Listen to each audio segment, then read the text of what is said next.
I smiled, very relieved. "It was good to hear your voice," I said, kind of quiet. After that, Mother and Daddy got in bed, and they turned out their light. Daddy started to snore.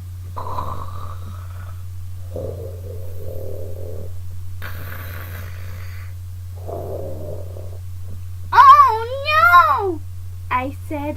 "Now he won't even be awake to save me if the monster comes." I pulled Philip Johnny Bob out of my covers. "I will save you," he said. "I will squirt water in the monster's face. Plus I will stomple him with my giant elephant feet. And so now you can close your eyes, and you don't even have to worry about that guy." I looked and looked at him. "Yeah, only here's the problem," I said. "You're not actually strong, 'cause you just have Fluffy in you. Plus also you can't really squirt water. And so who am I kidding here?" Philip Johnny Bob stared at me for a real long time. Then he went back under my covers. All of a sudden, I heard feet in the hall. It was the monster, I think. They kept getting closer and closer to me. Then pretty soon they ran right into my room. And guess what? It was my dog Tickle. That's what. Tickle, Tickle, I am so glad to see you. 'Cause now you can protect me from the monster.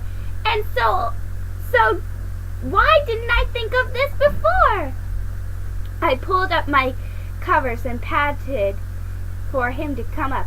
"Here, Tickle, you can sleep right next on my pillow, 'cause Mother won't even find out about this." Tickle sprang up there. He runned all around my bed. He put his head under my sheets and ran down to my feet. "No, Tickle, no. You have to come back up here, or else how will you even protect me?" I pulled him back up. He put his paws on Raggedy Larry and chewed his hair. "No, Tickle, no, I said. Just then Tickle sprang over me and he landed on my elephant named Philip Johnny Bob. He was holding him by his trunk, and he shook that guy all around. I saved Philip Johnny Bob just in time. Then I pushed Tickle off my bed, and he ran out of my room. Philip Johnny Bob was very upset. I patted his trunk. Also, I hugged Raggedy Larry. Only too bad for me, 'cause just then Raggedy Ruth fell right out of my bed on account of the dumb sheets weren't tucked in anymore. Me and Raggedy Larry peeked over the side at her. "Get her!" said Raggedy Larry. "Yeah, only I can't get her," I said, real upset, "or else the monster will grab my hand and pull me right under the bed." I thought about what to do. Then all of a sudden I picked up all my friends in my arms. We have to make a run for it," I told them. "We have to sleep with Mother and Daddy tonight, 'cause we will be safe with them. Plus, they won't even know we're there probably, 'cause their bed is the size of a king." I stood on the side of my bed. Then I jumped way out to the middle of my floor, and I quick grabbed Raggedy Ruth, and I ran into Mother and Daddy's room. Then they were sleeping and snoring. "Shh," I said to Raggedy Larry. "Shh," I said to Philip Johnny Bob. Then all of us crawled down in the middle of their bed, and we sneaked under their covers. Only too bad for me, 'cause Mother rolled over on Philip Johnny Bob's trunk, and it waked her up. She turned on the light. I did a gulp. "Hello, how are you today? Me and my friends are sleeping sleeping here, 'cause we didn't think you would mind, probably." Mother carried me back into my room zippity quick. Then she leaned close to my ear and she talked very scary with her teeth closed. "Do not get out of this bed one more time," she said. And so guess what? I didn't.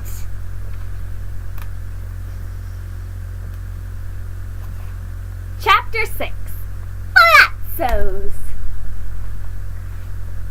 The next day at school, I was pooped and tired. I opened one eye with my fingers, and I drawed a picture for art. It did not turn out that professional. After that, I holded my head up with my hands and waited for school to be over. Me and that Grace rode home on the bus. I yawned and yawned. "Darn it, Grace! I wish you never even told me that monsters can turn invisible, 'cause now I can't even close my eyes at night." "I can," said that Grace. "That's because I don't have a monster under my bed anymore. My mom figured out how to get rid of it."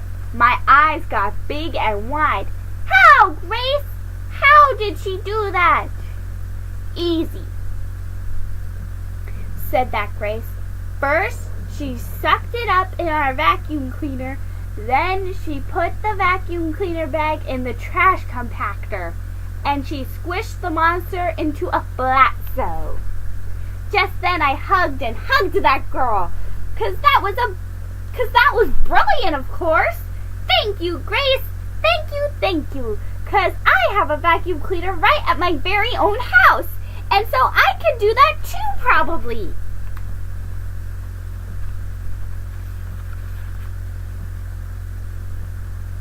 After I got off the bus, I zoomed speedy quick to my house, speedy fast. "Grandma Miller! Grandma Miller! I know how to get rid of the monster!" I hollered.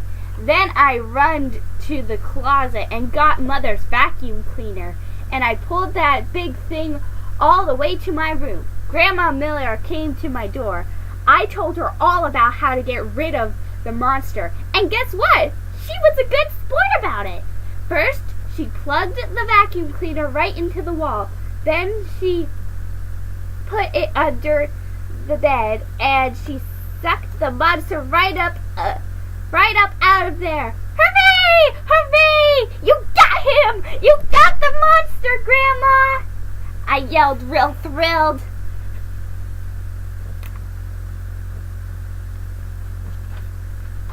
Grandma Miller ran with the bag to the kitchen, and she throwed it into the trash can. "There! That ought to do the trick," she said, very happy. I looked at the trash. I did a teeny frown. "Yeah, only here's the problem, Grandma. You didn't actually put the bag into the trash compactor. And that is what turns the monster into a flatzo." Grandma Miller smiled. "Yes, but this house does not have a trash compactor, Judy B," she said. "Your monster will have to stay in the vacuum cleaner bag." I frowned. My frown got bigger. "Yeah, but what if he leaks out, Grandma?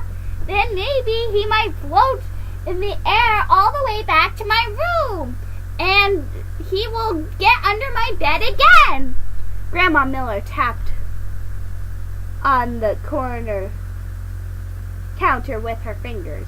Then her cheeks filled with air, and she let it out real slow. "Okay, how about this? What if I take it outside?